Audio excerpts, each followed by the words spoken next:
Patented products ഉണ്ടാക്കുന്ന ഓരോ ആയുർവേദ കമ്പനിക്കും അവരുടെ നെഞ്ചിൽ ചേർത്ത് വയ്ക്കാവുന്ന ചില പ്രോഡക്ട്സ് ഉണ്ടായിരിക്കും.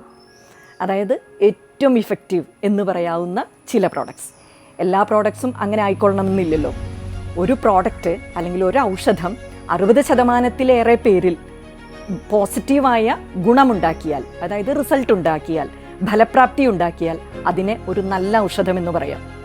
പക്ഷേ എല്ലാ പ്രോഡക്ട്സും അതുപോലെ തന്നെ 60% പേരിൽ നമ്മൾ പരീക്ഷിക്കുമ്പോൾ ആ ഫലസിദ്ധി കിട്ടണമെന്നില്ല.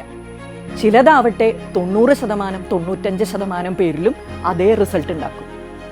SBMൽ മിക്കവാറും ഔഷധങ്ങൾ 80% ഫലപ്രാപ്തി ഉണ്ടെന്ന് നമ്മുടെ ക്ലിനിക്കൽ ഒബ്സർവേഷൻസിലൂടെ തെളിയിക്കപ്പെട്ടിട്ടുള്ളതാണ്.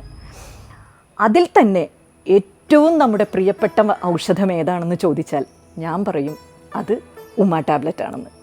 എല്ലാ പ്രതിസന്ധികളിലും നമ്മളെ പിടിച്ചു നിർത്തിയ ഒരൗഷധമാണിത്.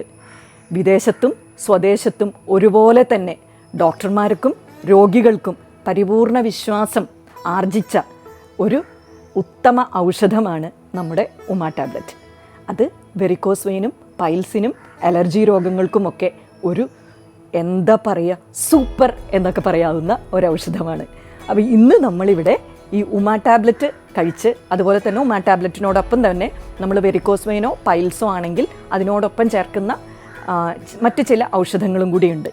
ഇതെല്ലാം കഴിച്ച് പരിപൂർണമായ ഫലസിദ്ധി കിട്ടിയ കുറച്ച് രോഗികളെ നിങ്ങൾക്ക് പരിചയപ്പെടുത്തുക എന്നതാണ്. SBM ആയുറിൻ്റെ പുതിയൊരു വീഡിയോയിലേക്ക് എല്ലാവർക്കും സ്വാഗതം. ഞാൻ ഡോക്ടർ ശ്രീദേവി, ഹെർബൽ സയൻറ്റിസ്റ്റ്.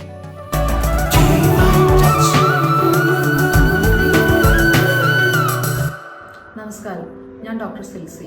ഇന്ന് ഞാൻ സംസാരിക്കുന്നത് പൈൽസിനെയും വേരിക്കോസ് വെയിനിനെയും കുറിച്ചാണ്. മലദ്വാരത്തിന് ചുറ്റുമുണ്ടാകുന്ന തടിപ്പുകൾക്കാണ് പൈൽസ് അഥവാ മൂലക്കുരു എന്ന് പറയുന്നത്. മലശോധനകളുടെ വ്യത്യാസങ്ങൾ മൂലമാണ് പലർക്കും പൈൽസ് ഉണ്ടാവുന്നത്. മലദ്വാരത്തിനകത്തും പൈൽസ് ഉണ്ടാവാറുണ്ട്. ചില ആളുകൾക്ക് മലശോധനയുടെ സമയത്ത് ഇതിൽ നിന്നും രക്തം വരാറുണ്ട്. മലദ്വാരത്തിനുണ്ടാകുന്ന രക്തക്കൊഴലുകളുള്ള ഈ തടിപ്പുകൾ മൂലമുണ്ടാകുന്നത് പൈൽസ് ആണെങ്കിൽ, കാലിലെ രക്തക്കൊഴലുകൾ ഉണ്ടാകുന്ന തടിപ്പുകൾ മൂലമാണ് വേരിക്കോസ് വെയിൻ ഉണ്ടാകുന്നത്. വേരിക്കോസ് വെയിൻ ഉണ്ടാകുന്നത് അധികവും ദീർഘനേരം നിന്ന് ജോലി ചെയ്യുക, ദീർഘനേരം ഇരുന്ന് ജോലി ചെയ്യുക, തീരെ വ്യായാമമില്ലാത്ത തരത്തിലുള്ള ജോലിയിൽ ഏർപ്പെടുക, ഇങ്ങനെയുള്ള ആൾക്കാർക്കാണ് വേരിക്കോസ് വെയിൻ ധാരാളമായി കാണാറുള്ളത്. വേരിക്കോസ് വെയിനിനും പൈൽസിനും SBMൽ ധാരാളം പേഷ്യൻസ് മരുന്നുമായി വരാറുണ്ട്. ഇവർക്ക് പ്രധാനമായും നമ്മൾ കൊടുക്കുന്നത് ഉമ ടാബ്ലറ്റ്, ആവിൽ തോലാദി കഷായം, ചിത്രകാതി ലേഹ്യം, പൈൽസ് ഓയിൽ, വേരിക്കോസ് ഓയിൽ എന്നിവയാണ്. ദീർഘകാലമായി ഈ അസുഖങ്ങൾ കൊണ്ട് ബുദ്ധിമുട്ടിയിട്ടുള്ള രോഗികൾക്കും 3 മാസത്തോളം ഈ മരുന്നുകൾ ഉപയോഗിക്കുന്നത് മൂലം ഇവരുടെ അസുഖം പൂർണ്ണമായി മാറിപ്പോകാറുണ്ട്. അതിൽ ചില ആളുകളുടെ ടെസ്റ്റിമോണിയൽസ് നമുക്കിപ്പോൾ കേൾക്കാം. നമസ്കാരം, എൻ്റെ പേര് സെഫിയ. ഞാൻ പൂത്തോൾ സ്വദേശിയാണ്. എനിക്ക് ഈ വെരിക്കോസിൻ്റെ അസുഖം തുടങ്ങിയിട്ട് 15 വർഷമായി. കുറേ ഡോക്ടർമാരെ കാണിച്ചിട്ടൊന്നും എനിക്കൊരു കുറവില്ല. ഈ ടാബ്ലറ്റും ഈ ഓയിലും തേച്ച് തുടങ്ങിയതിൻ്റെ ശേഷം 2 മാസമായി എനിക്ക് തേച്ച് തുടങ്ങിയതിൻ്റെ ശേഷം നല്ല മാറ്റമുണ്ട്. ഞാൻ എൻ്റെ വീട്ടിലത്തെ എല്ലാ ജോലികളും ഇപ്പം ഞാൻ ഓടി നടന്ന് ചെയ്യുന്നുണ്ട്. ഞാൻ ധാരാളം നടക്കുന്നുണ്ട്. എനിക്ക് വേദനയ്ക്ക് നല്ല മാറ്റമുണ്ട്. നമസ്കാരം, ഞാൻ ഡാൻശ്രീ, തൃശ്ശൂർ സ്വദേശിയാണ്. ഞാൻ പൈൽസ് രോഗം മൂലം കുറച്ചു കാലമായി വളരെ ബുദ്ധിമുട്ടിലായിരുന്നു. അത് ഫിഷറിലേക്ക് കൺവേർട്ട് ചെയ്തു. എന്നിട്ട് എനിക്ക് വളരെയധികം ബുദ്ധിമുട്ടുണ്ടായിരുന്നു. ഞാനപ്പോൾ ഈ SBM ആയുർ വേദ സ്ഥാപനത്തെ പറ്റി അറിഞ്ഞു. അവിടെ ഡോക്ടറെ വന്ന് കണ്ടു. എനിക്ക് അവർ പൈൽസ് ഓയിലും ഉമ ടാബ്ലറ്റ് ഒരു കഷായം കൂടെ ഉണ്ടായിരുന്നു. അതൊക്കെ കഴിച്ച് പത്തിയാക്കി ഉണ്ടായിരുന്നു. 1 മാസം കഴിഞ്ഞപ്പോഴേക്കും എനിക്ക് വളരെ പൂർണ്ണമായും റിലീഫായി. എൻ്റെ ഒരു ബിജു എന്നാണ്. എൻ്റെ വീട് വടൂക്കര പാൻഡസിനാറിലാണ്. എനിക്ക് 4-5 വർഷമായിട്ട് കാലിൽ വെരിക്കോസിന്റെ പ്രശ്നമുണ്ട്. ഇവിടെ വന്നിട്ട് ഞാനിപ്പോൾ 1 മാസം കഴിച്ചു തുടങ്ങും. ഇത് ഉമ ടാബ്ലറ്റും ഇത് വെരിക്കോസിന്റെ ഓയിലാണ്. ഇത് രണ്ടും യൂസ് ചെയ്തിട്ട് എനിക്കിപ്പോൾ കുഴപ്പമില്ല, നല്ല രീതിയിലാണ്. ഇപ്പോൾ വേദന കുറവുണ്ട്.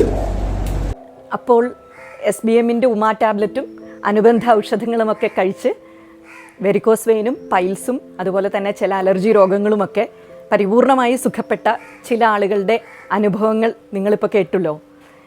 ഇനി എനിക്ക് പറയാനുള്ള ഒരു കാര്യം, ധാരാളം പേർ ചോദിക്കുന്നതാണ്, എനിക്ക് ഈ രോഗം വീണ്ടും വരുമോ എന്ന്. വരാം എന്നാണ് ഉത്തരം. കാരണം എന്ത് കാരണങ്ങളെ കൊണ്ടാണോ നിങ്ങൾക്ക് ഈ രോഗം വന്നത്, ആ കാരണങ്ങൾ ആവർത്തിക്കുകയാണെങ്കിൽ വീണ്ടും ഈ അസുഖങ്ങളൊക്കെ വരാം. അപ്പോൾ നമുക്ക് എന്ത് ചെയ്യാം?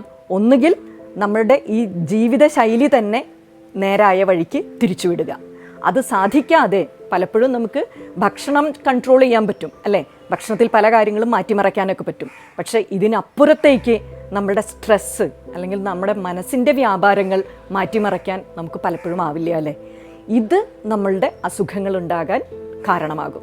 90% അസുഖങ്ങളും സൈക്കോസൊമാറ്റിക് ആണ്. അതായത് ശരീരത്തിലേക്ക് ആ അസുഖങ്ങൾ വരുന്നത് മനസ്സിലൂടെയാണ്. മനസ്സിലെ പ്രശ്നങ്ങൾ നമ്മുടെ ശരീരത്തിൽ പ്രതിഫലിക്കുന്നതാണ്.